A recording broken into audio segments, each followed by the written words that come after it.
ஐபிஎல்னாவே நம்ம தான் அப்படிங்கிற மாதிரி ஜியோ மாறி இருக்கு. ஸோ இந்த வருஷம் நீங்க ஐபிஎல் பார்க்க போறீங்க அப்படின்னா ஃப்ரீயா பார்க்க முடியாது. பட் லாஸ்ட் இயர் நம்ம வந்து ஜியோ சினிமா மூலியமா ஃப்ரீயா பார்த்துட்டு இருந்தோம். அதுக்கு முன்ன வருஷம்லாம் ஹாட் ஸ்டார்ல நம்ம சப்ஸ்கிரிப்ஷன் பண்ணி வந்து பார்த்துட்டு இருந்திருப்போம்.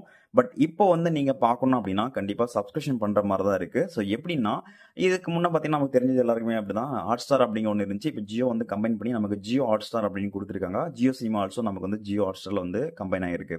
ஸோ அதனால நீங்க ஜியோ சினிமா அந்த ஒரு ஆப்லேருந்து பார்க்கறது மாதிரி தான் இப்போ நம்ம ஜியோ ஹாட் ஸ்டார்லேருந்து பார்க்க முடியும் ஐபிஎல்லை இந்த வருஷம். பட் அதுக்கு நீங்கள் சம் அமௌண்ட் கொடுத்து ரீசார்ஜ் பண்ணுற மாதிரி இருக்குது.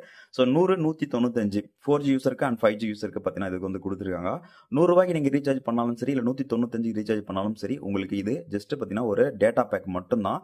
பட் நீங்கள் ஐபிஎல் வந்து பார்த்துக்க முடியும். இதில் எந்த விதமான கால்ஸும் கிடையாது, எந்த விதமான எஸ்எம்எஸும் கிடையாது. ஆல்ரெடி நீங்கள் ஒரு பேக் ரீசார்ஜ் பண்ணி வச்சிருப்பீங்க இல்லையா, பேசிக்காக ஒரு பிளான் இருக்கும். அந்த பிளானில் அடிஷ்னலாக இந்த பிளான் வந்து நீங்கள் ரீசார்ஜ் பண்ணுற மாதிரி இருக்குது.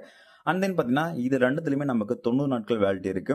ஸோ பார்த்தீங்கன்னா நீங்கள் 100 ரூபாய் ரீசார்ஜ் பண்ணீங்கன்னா நமக்கு அடிஷனலாக 5GB டேட்டா கொடுப்பாங்க. அது 4G 5G நீங்கள் வந்து யூஸ் பண்ணிக்க முடியும்.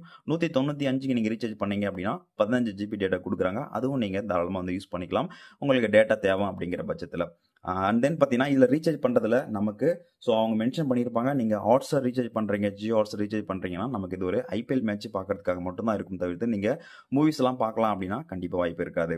அண்ட் தென் பார்த்தீங்கன்னா இதில் ஜியோ ஆப்ஸை நீங்கள் இந்த ஜியோ ஹாட் ஸ்டாரில் நீங்கள் ரீசார்ஜ் பண்ணுறீங்கன்னா மொபைலும் பார்த்துக்க முடியும். அட் சேம் டைமில் நீங்கள் ஜியோ ஹாட் ஸ்டார் யூஸ் பண்ணி ஐபிஎல் மேட்சஸ் டிவிலையும் பார்த்துக்க முடியும். அதுக்காக பார்த்தீங்கன்னா இந்த ரெண்டு பிளானுமே இது ரெண்டுமே அவைலபிளாக இருக்குது. ஸோ அதையும் நீங்கள் செக் பண்ணிக்கலாம். 90 நாட்கள் வேலிட்டி இருக்குது. ஸோ இல்லை ப்ரோ இதில் அடிஷ்னலாக தேவை கிடையாது, நான் வந்து ரீசார்ஜ் பண்ணுறேன் அப்படின்னீங்கன்னா ஸோ உங்களுக்கு ஒரு பிளான் இருக்குது, 949 அப்படிங்கிற ஒரு பிளான் இருக்குது. இதில் நமக்கு கால்ஸ், எஸ்எம்எஸ், டேட்டா எல்லாமே வந்து கொடுக்குறாங்க. அண்ட் தென் இதில் ஜியோ ஹாட் ஸ்டார் சப்ஸ்கிரிப்ஷன் வந்து கொடுத்துருக்காங்க. ஸோ அதையும் நீங்கள் செக் பண்ணி பார்த்துக்கலாம். உங்களுடைய மொபைலும் உங்களுடைய ஜியோ ஆப்பில் நீங்கள் போயிட்டு ஜியோ ஆப்பை நீங்கள் அப்டேட் பண்ணிக்கோங்க. அப்டேட் பண்ணிட்டு நீங்கள் பார்த்தீங்க அப்படின்னா உங்களுக்கும் இந்த பிளான்ஸ் எல்லாம் இருக்கும். நீங்கள் தாராளமாக ஐபிஎல் பார்க்கறதுக்கு இதை ரீசார்ஜ் பண்ணிக்கலாம். ஸோ அந்த உங்களுக்கு ஏதாவது டவுட்ஸ் இருந்துச்சுன்னா மறக்காமல் கமெண்ட் லீவ் பண்ணிக்கோங்க. அண்ட் தென் மறக்காமல் நம்ம சேனலை சப்ஸ்கிரைப் பண்ணி வச்சுக்கோங்க.